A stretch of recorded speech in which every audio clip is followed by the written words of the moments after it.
Peace never lasts for men who've ruled in shadows. 3 years after Jinwoo Park disappeared into a quiet life, a single photograph changes everything.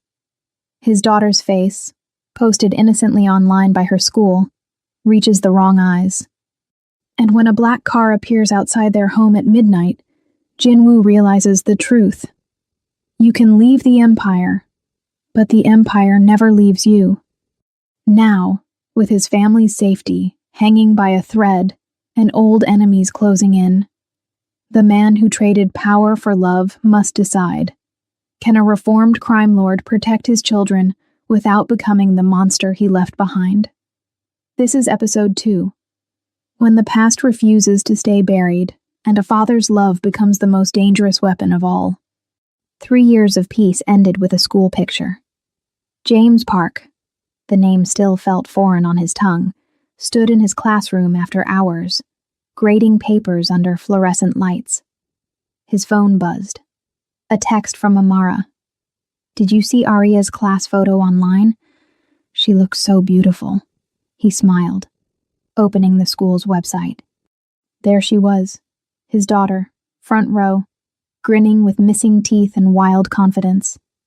The photo was public, tagged with the school name and location. His blood went cold. Years of survival instincts screamed warnings his peaceful life had dulled. He immediately called Marcus, the only person from his old world he still contacted, using encrypted channels and careful protocols. "Tell me you're being paranoid," Marcus answered. The school posted photos online, full names, location tags. Silence. Then, "I'll scrub what I can, but boss, James, if it's already out there, check the networks. See if anyone's watching." On it. Jinwoo drove home faster than he should have, his hands tight on the wheel. 3 years. 3 beautiful, ordinary years of teaching history and coaching Little League and being nobody special. 3 years of tucking his children into bed without checking windows for snipers. He'd been a fool to think it could last forever. Amara was making dinner when he arrived, humming softly while Arya set the table. David and Michael were doing homework at the kitchen counter. Normal. Perfect. Fragile. "You're home early," Amara said, then saw his face. "What's wrong?" "Nothing. Maybe nothing." He forced a smile for the children. "Just missed you guys." But that night, after the children slept, he told her everything. "The photo's been shared 40 times, he said quietly. "Most are harmless, parents, relatives, but I can't shake this feeling. Jinwoo, we've been safe for 3 years. Maybe it's really over. Or maybe we've just been lucky." She touched his face, trying to soothe the fear she saw there. "We can't live in terror forever. That's not a life. Neither is being dead." At midnight, his phone buzzed. "Marcus, you need to see this." The attached image showed a screenshot from a dark web forum. Arya's school photo. And beneath it, a single line in Korean. "Found him."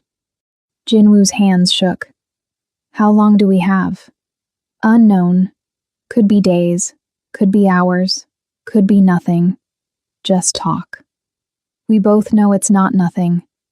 He looked at Amara sleeping peacefully beside him and felt the weight of every choice he'd ever made. He'd thought love could save him from his past. But the past wasn't interested in salvation, only in collection. The black car appeared 3 days later. Jinwoo was walking the children home from school when he spotted it. Expensive, tinted windows, idling 2 blocks away. His old instincts roared to life.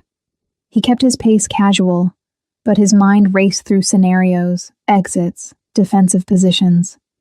"Dad, why are you squeezing my hand so hard?" David asked. He loosened his grip immediately. "Sorry, buddy. Just thinking." The car followed them at a distance, not hiding, wanting to be seen, a message. They made it home safely, but Jinwoo knew safety was an illusion now. That night, after Amara put the children to bed, he made the call he'd hoped he'd never make. "I need a favor," he told Marcus, The kind we used to specialize in. What kind? The kind where people disappear before they can hurt what's mine. Marcus exhaled slowly. Boss, James, you know what you're asking? You've been clean for 3 years. You go back to that world, even for a second, and it won't let you go again. Then I'll be careful. There's no careful with this. You either are or you aren't. You can't be half a crime lord. Jinwoo watched through the window as Amara read bedtime stories to their children. Arya's laughter drifted through the walls. David's serious questions. Michael's quiet observations. I can be a father protecting his family. That's all I need to be.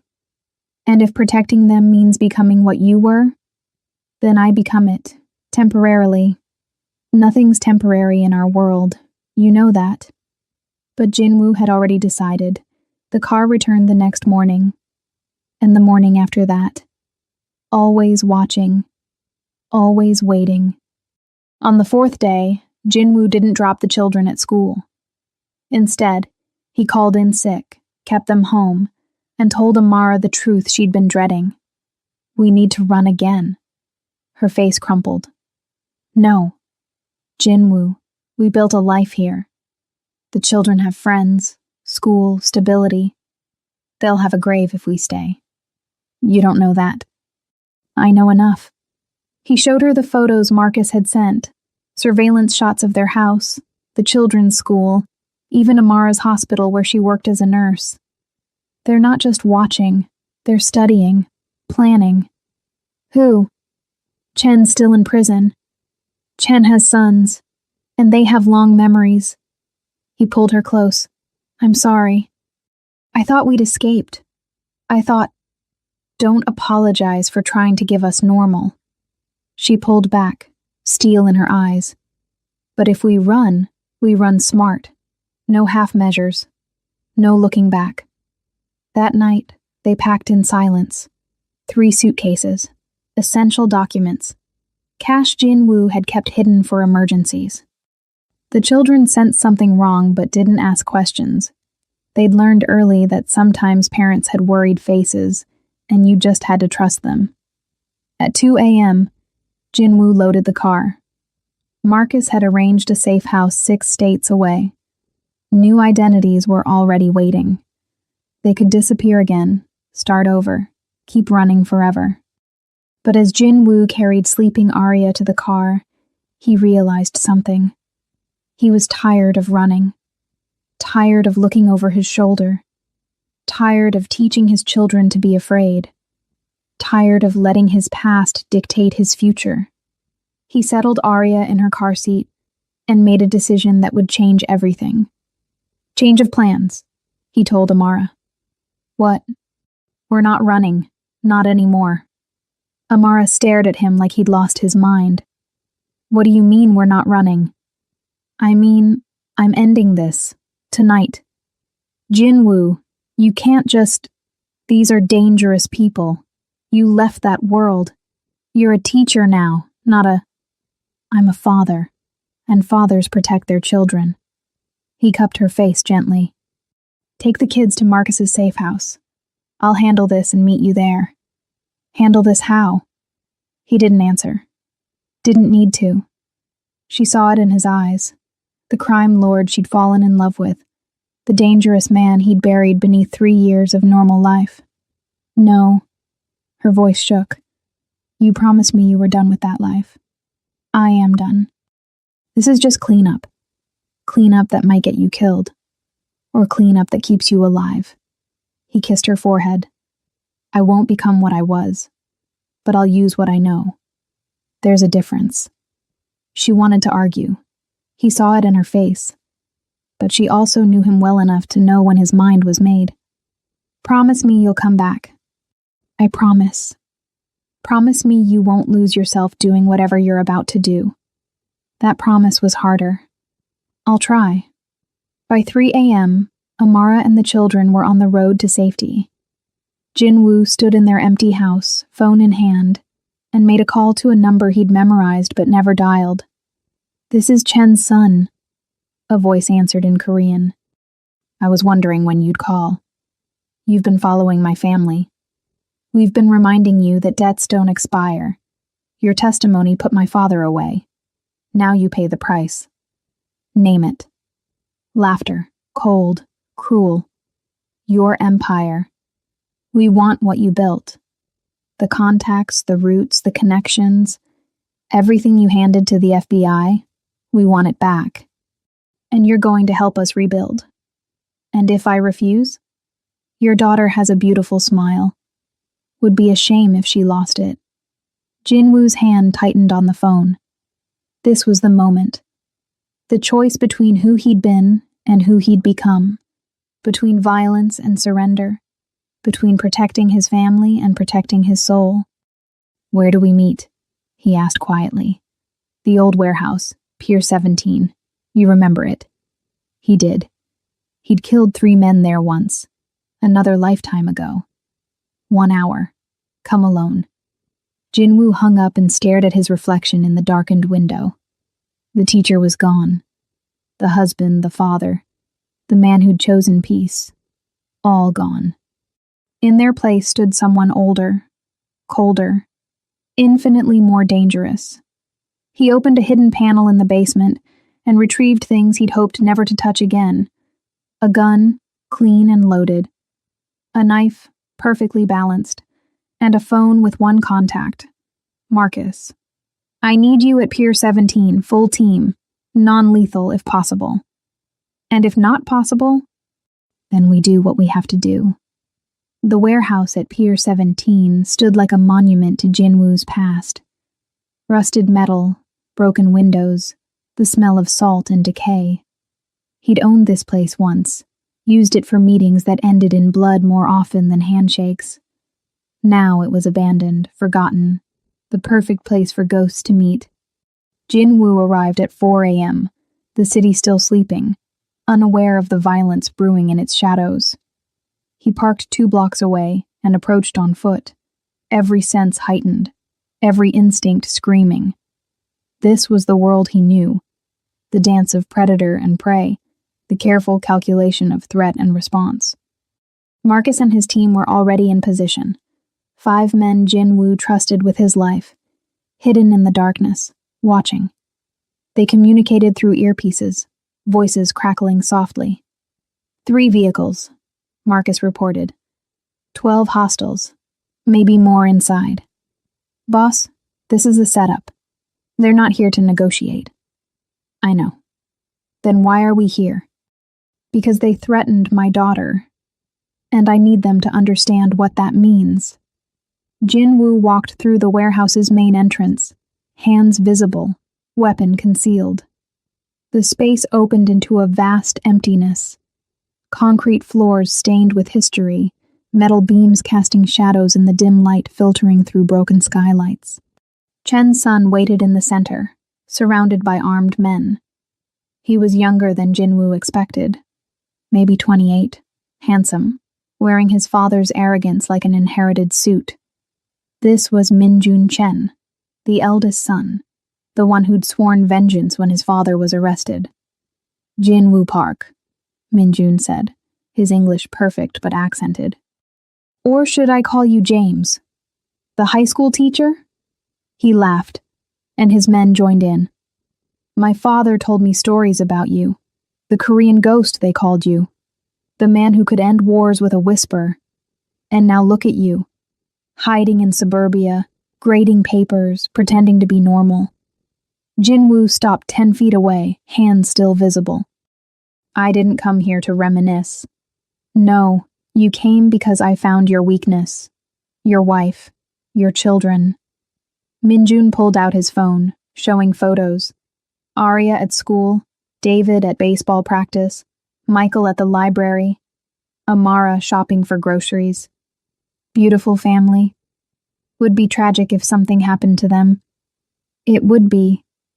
Jinwoo's voice was calm, almost gentle. Which is why I'm here to make sure nothing does. And how will you do that? You're outnumbered, outgunned. You gave up your empire, your power, your protection. You're nobody now. That's what I thought too.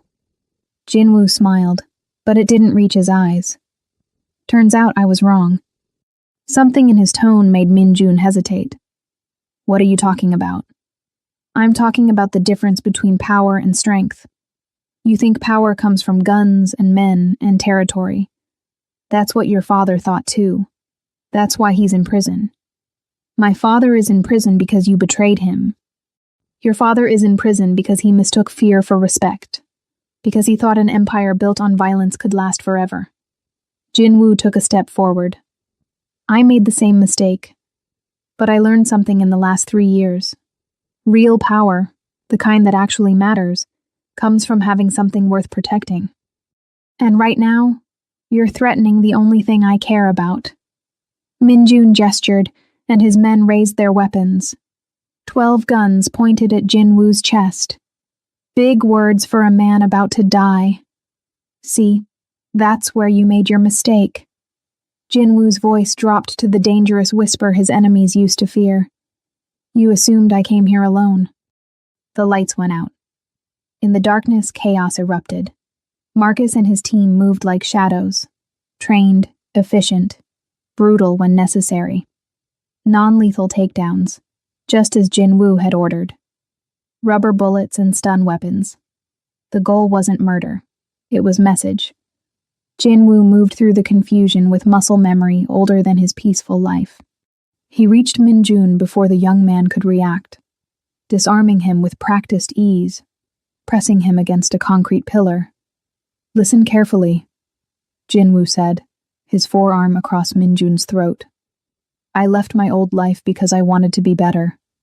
But don't mistake restraint for weakness. I know things. Things that could destroy your entire organization.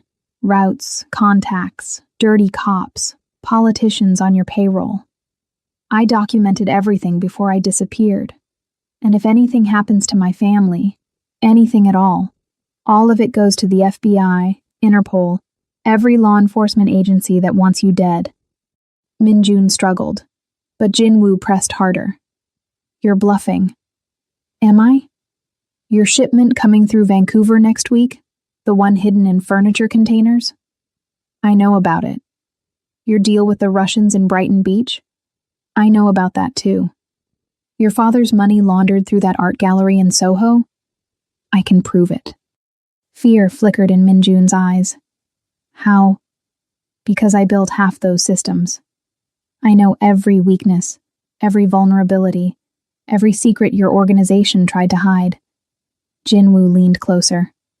So here's what's going to happen. You're going to leave my family alone.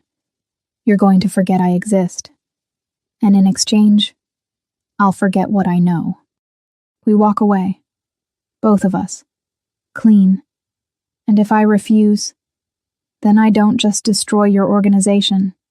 I destroy your father's legacy. I make sure the Chen name becomes synonymous with failure. Every family you've ever wronged, every enemy your father made, I'll give them everything they need to tear you apart. And then, when you have nothing left, when you're broken and desperate, I'll visit you one last time. And I'll make sure you understand what happens when you threaten my children.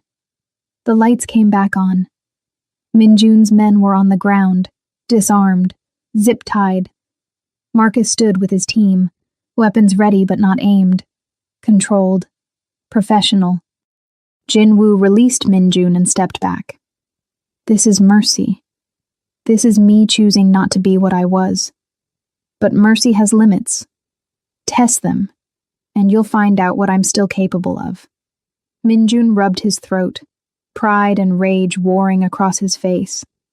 He was young enough to want revenge, but smart enough to recognize a losing position. Your father made choices. He's paying for them. You can make different choices. Better ones. Jinwoo's voice softened slightly. I'm not your enemy, Minjun. I'm just a man trying to protect his family. Walk away. Build something that doesn't require blood. Trust me when I say the other path only leads to prison or death. For a long moment, Minjun said nothing. Then, how do I know you won't go to the FBI anyway? Because unlike your father, I keep my word. You leave us alone, I leave you alone. Simple as that.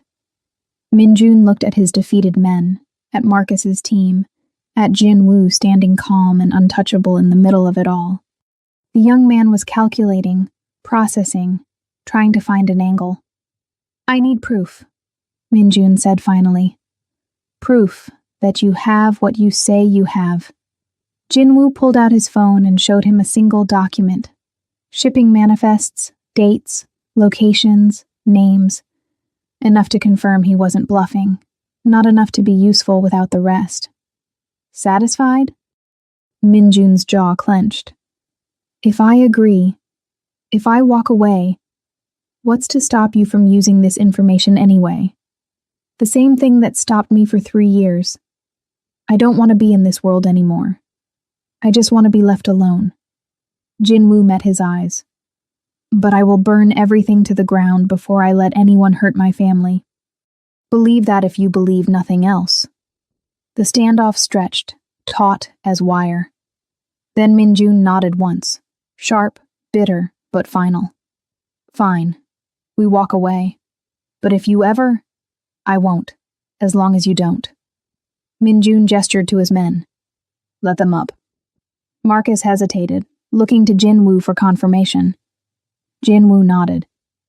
They released Chen's men, who gathered their weapons slowly, watching for treachery that didn't come.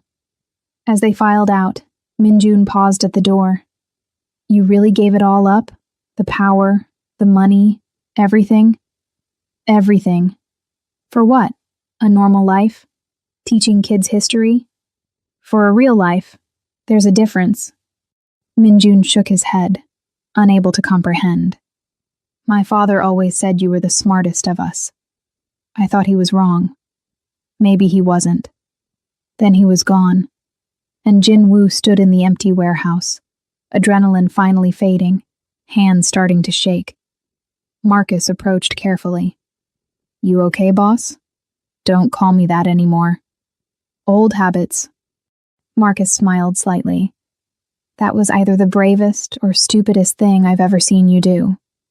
Probably both.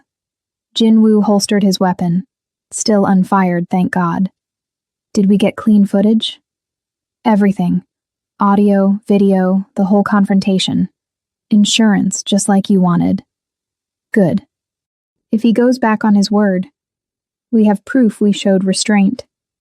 And if he doesn't go back on his word, then maybe, just maybe, we finally get to be free. They left the warehouse as dawn broke over the city, painting the sky in shades of hope and possibility. Jinwoo drove straight to the safe house, his heart pounding with need to see his family, to hold them, to confirm they were safe. Amara met him at the door, searching his face for answers. Is it over? I think so. Maybe. I hope so. She pulled him inside, and the children rushed over. 3 small bodies crashing into him with the force of love. He held them tight, breathing in their innocence, their trust, their absolute belief that their father could keep them safe. And for the first time in days, he believed it too. The weeks after the confrontation passed in careful silence. Jinwoo waited for retaliation that didn't come, watched for black cars that never appeared, monitored the networks through Marcus for any sign that Minjun had changed his mind. But there was nothing. Just blessed, terrifying silence. Maybe he actually listened, Marcus said during one of their encrypted calls. The Chen organization's been quiet. No moves against you, no chatter about revenge. They're focusing on their own operations. Or they're planning something we can't see. Boss, James, you can't live your whole life waiting for the other shoe to drop. Watch me. But Amara wouldn't let him retreat into paranoia. She saw the way he checked windows constantly, the way he tensed at unexpected sounds, the way he barely slept. One night, a month after the warehouse, she found him on the porch at 3 a.m. watching the empty street. Come to bed, she said softly. Soon. Jinwoo. She sat beside him, taking his hand. We're safe. You made us safe. But if you can't believe that, if you can't let go of the fear, then they've already won. I just keep thinking, what if I missed something? What if there's an angle I didn't see? Then we'll handle it. Together. Like we've handled everything else. She turned his face toward hers. But you can't protect us by never sleeping. You can't keep us safe by making yourself sick with worry. The children need their father present. Not just physically here, but actually with them. She was right. He knew she was right. But 3 years of peace had been shattered so easily. How could he trust that it wouldn't happen again? I don't know how to stop being afraid for you, he admitted. You don't stop. You just learn to live alongside it. You feel the fear and choose joy anyway. She smiled. That's what you taught me when you walked away from your empire. Now, I'm teaching it back to you. Slowly, carefully, Jinwoo began to rebuild his life. He returned to teaching, though he varied his routes and remained vigilant. Amara went back to nursing, though Jinwoo had Marcus run background checks on every new colleague she mentioned. The children returned to school, and Jinwoo volunteered for every field trip, every school event, every opportunity to be present. David noticed the change. Dad, you're always here now. Is that okay? Yeah, it's good. You seem less sad. I was sad? David shrugged with that too old wisdom. You looked at us like you were trying to memorize us. Like you thought we might disappear. You don't do that as much anymore. Jinwoo pulled his son close, marveling at his perception. I'm working on it, buddy. 3 months after the confrontation, something unexpected happened. Jinwoo received a letter, handwritten, no return address, postmarked from Korea. His first instinct was to destroy it, to call Marcus, to prepare for new threats. But curiosity won. He opened it carefully, scanning for danger. It was written in Korean, the calligraphy beautiful and precise. Jinwoo Park, I am writing from prison, where I have had much time to think. My son tells me of your meeting. He tells me you could have killed him but chose mercy instead. He tells me you spoke of better choices. I have made many mistakes in my life. I built an empire on fear, just as you said. I hurt many people. I justified it all as necessary, as business, as the only way to survive in our world. But now, sitting in this cell, I see the truth. I was afraid. Afraid of weakness, afraid of vulnerability, afraid that without power, I was nothing. You walked away from what I could never leave. You chose family over empire. For years I told myself this made you weak. But my son's words haunt me. He had me at his mercy and let me live. What kind of man does that? A strong one. A truly strong one. I write this to say, I will ensure my organization leaves you and your family in peace. Not because I fear you, though I should, but because you showed my son something I never could, that there is another way to live, that power without purpose is just noise. I cannot undo my past, but perhaps I can give you the future you chose. Consider this my apology, inadequate as it is. Live well, Jinwoo Park. Teach your children to be better than we were. Richard Chen. Jinwoo read the letter 3 times, searching for manipulation, for hidden threats, for the trap. But all he found was the rambling reflection of an old man facing consequences. He showed Amara that night, and she cried reading it. Do you think he means it? I think prison changes people, sometimes for the better. And Minjun? According to Marcus, he's been restructuring the organization, moving away from violent operations, focusing on legitimate businesses. Maybe our conversation actually stuck. Or maybe, Amara said softly, you gave them what no one else ever did. A choice. A real one. That possibility sat with Jinwoo for days. He'd spent so long believing that people in his world couldn't change, that the darkness was permanent, that once you chose that life, You were trapped forever. But he'd changed. He'd walked away. He'd chosen love over power, family over empire, hope over certainty. Maybe others could too. 6 months after the warehouse confrontation, life had settled into a new rhythm. Jinwoo still had nightmares sometimes, dreams of losing his family, of his past devouring his present. But they came less frequently now. And when he woke, gasping, Amara was there, solid and real, reminding him that love had won. The children were thriving. David had joined the robotics club and talked endlessly about engineering. Michael had discovered a talent for painting, his quiet nature translating into stunning artwork. And Arya, fierce, brilliant Arya, had decided she wanted to be a lawyer when she grew up, to help people who can't help themselves. Jinwoo had smiled when she announced this. That's a wonderful goal, sweetheart. Is it true you used to be important? Before you were a teacher? The question came out of nowhere, catching both him and Amara off guard. They'd been careful never to discuss his past in detail, offering only vague explanations about Daddy's old job when the children asked why they'd moved, why they'd changed their names. What makes you ask that? Jinwoo deflected gently. David found old photos in the basement. You looked different. Scary, kind of. And there were other men in suits, and everyone looked serious. Jinwoo exchanged glances with Amara. They'd known this conversation would come eventually. The children were getting older, more curious, more aware that their father's past held shadows. I did work a different job, Jinwoo said carefully. Before I was a teacher, I worked in business, international business. It was stressful and sometimes dangerous, and I wasn't happy doing it. So you quit? Yes, because I realized that being successful doesn't matter if you're not with the people you love. Arya considered this seriously.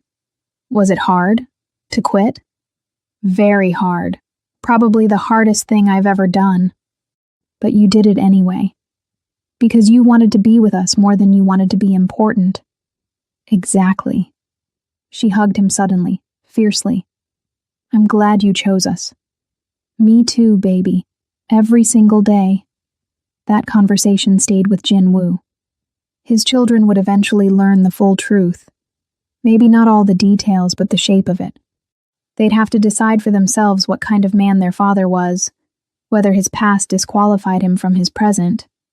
He hoped they'd see what he was trying to see, that people could change, that choices mattered more than history, that love was stronger than legacy. On the 1-year anniversary of the warehouse confrontation, Jinwoo took his family camping. Something normal, something peaceful, something that would have been impossible in his old life. They set up tents in a state park, roasted marshmallows, told stories under the stars. As the children slept in their tent and he and Amara sat by the dying fire, he felt something he'd never quite managed before. Contentment. What are you thinking? Amara asked, her head on his shoulder. That I'm grateful. For all of it. The fear. The running. The hard choices. Because they led us here. No regrets? About my old life? 1,000 regrets. About leaving it? Not one. She kissed him softly. I'm proud of you. For everything you've done to keep us safe. For everything you've sacrificed to be the man they need. They made me that man. You made me that man. I was just smart enough to let you. That night, Jinwoo slept without nightmares for the first time in months. And when he woke to his children's laughter and the smell of campfire breakfast, he realized something profound. He'd spent 20 years building an empire that everyone feared. But in 3 years, he'd built a family that everyone loved. And there was no comparison which one mattered more. 2 years after the confrontation at Pier 17, Jinwoo stood in his classroom watching his students debate the ethics of revolution.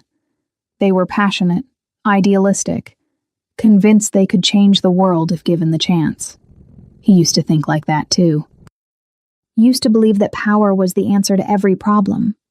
Now he knew better. "Mr. Park," one student asked, "do you think people can really change? Like, fundamentally change who they are?"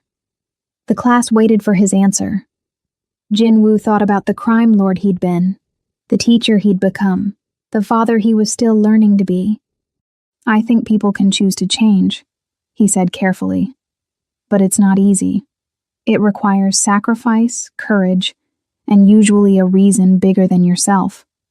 Most people never find that reason. But when they do, they're capable of remarkable transformation." After class, he found a note on his desk. "Faculty meeting, 3 p.m., principal's office." Jin-woo's old instincts flared. Unexpected summons, potential threats. But he pushed them down. Not everything was danger. Sometimes a meeting was just a meeting. Except this time it wasn't. Principal Morrison was waiting with someone Jin-woo didn't recognize. A woman in her 40s, professional, carrying a folder. "FBI," his instincts whispered, though she hadn't identified herself. "Mr. Park, this is Agent Sarah Chen," Morrison said nervously. "She has some questions for you." Jin-woo's blood ran cold. "Chen, same last name. Coincidence? Or—" "We're not related," Agent Chen said, reading his expression. "Though Richard Chen is why I'm here." Jin-woo sat carefully, every muscle tense despite his outward calm. "I'm listening. Richard Chen died in prison last week. Heart attack. But before he died, he made arrangements. Specifically, arrangements concerning you and your family." "What kind of arrangements?" Agent Chen opened her folder. "He left a recorded testimony, hours of it. Names, dates, operations, everything the FBI needed to dismantle his organization completely. He also left a letter specifically stating that you and your family were to be left alone, that anyone who violated this would be betraying his final wishes." Jin-woo processed this information slowly. Chen had kept his word. Even in death, he'd tried to protect them. "Why are you telling me this?" "Because his testimony mentioned you. Not in a way that implicates you. He was very careful about that. But he spoke about why he cooperated. He said, and I quote, 'Jin-woo Park showed my son mercy when he could have shown violence. He chose a different path when we all thought there was only one way to live. Perhaps it's time I made a different choice too. I don't understand. What do you want from me?' Agent Chen leaned forward. "The FBI has been tracking you since you entered witness protection. We know you've stayed clean. We also know you could have returned to your old life a dozen times but chose not to. That kind of sustained change is rare, almost unheard of. I had good reasons to change. Your family, we know, and that's why I'm here." She pulled out another document. "Richard Chen's testimony has created a power vacuum. His organization is fragmenting. Some members want to go legitimate. Others want to return to traditional operations. It's chaos. And chaos in that world tends to spill into innocent lives." Jin-woo's jaw tightened. "If you're asking me to get involved, I'm not. I'm telling you that the FBI is using Chen's testimony to offer deals to other organizations. Get out of the life, cooperate with us, receive immunity and protection. It's a first-of-its-kind program. And this concerns me how? Because you're proof it works. You walked away and survived. You built a real life. We want to use your story, not your name, not identifying details, but your journey, to encourage others that there's a way out." Jin-woo sat back, stunned. "You want me to be some kind of example?" "Not publicly, just in conversations with people considering the program. Would you be willing to talk to them? Anonymously, safely, just to share your experience?" He thought about Min-jun Chen, young and arrogant, so convinced that power was the only way. He thought about all the others like him, trapped in a cycle of violence because they couldn't imagine anything different. I need to discuss this with my wife. Of course. Take your time. That night, Jinwoo told Amara everything. She listened quietly, her hand in his, processing the implications. What do you want to do? She asked finally. Part of me wants to say no. To keep our heads down, stay invisible, never risk exposure. And the other part? The other part thinks about all the people trapped in that world, thinking they have no choice. Maybe I could help them see there's another way. Amara was quiet for a long time. Then, do you remember what you told Arya? About choosing us over being important? Yes. This isn't about being important. This is about helping people who are where you used to be. That's not ego. That's compassion. She squeezed his hand. If it's safe, if the FBI can really protect our anonymity, I think you should do it. Even if it means talking about my past. Your past is part of who you are. Not all of who you are, but part. Maybe it's time to use that past to help create different futures. Jinwoo met with Agent Chen again the following week. They established strict protocols. Anonymous meetings, no names, no identifying information. He would speak with people considering the FBI's exit program, sharing his experience, answering questions, offering hope. The first meeting was with a man in his 30s, built like a fighter, eyes hard with experience. He reminded Jinwoo of himself at that age. All edges, no softness, convinced that strength meant invulnerability. They tell me you got out, the man said, skepticism evident. That you have a normal life now. I don't believe it. I don't need you to believe it. I just need you to know it's possible. How? How do you just walk away from everything? Jinwoo told him. About Amara. About discovering he had children. About the moment he realized power meant nothing compared to love. About the fear and the struggle and the constant work of staying out. But don't you miss it? The man asked. The respect, the power, the feeling of being untouchable. I miss the certainty. I miss always knowing my place in the world. But what I have now, a wife who loves me, children who trust me, a life that's actually mine, I wouldn't trade it for anything. Even on bad days? Especially on bad days. Because bad days in a real life are better than good days in a prison built from your own choices. The man left without committing to anything. But Jinwoo saw something shift in his eyes. A possibility. A question. Maybe. Over the next year, Jinwoo spoke with 17 people considering the exit program. Some took the deal. Some didn't. But each conversation reminded him of his own journey, of how far he'd come, of why every sacrifice had been worth it.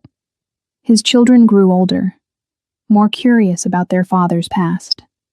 When David turned 11, he asked directly, Dad, were you a criminal? Jinwoo and Amara had prepared for this question. They'd agreed on honesty, age-appropriate, but truthful. Yes, Jinwoo said simply.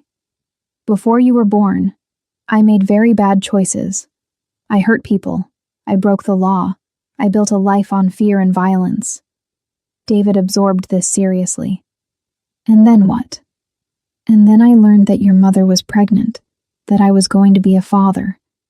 And I realized I didn't want my children to grow up in that world. So I left. I helped the police arrest bad people, and in exchange, they gave us new identities and a chance to start over. Was it hard? The hardest thing I've ever done. Do you regret it? Your old life? Jinwoo pulled his son close. I regret the harm I caused. I regret the time I wasted.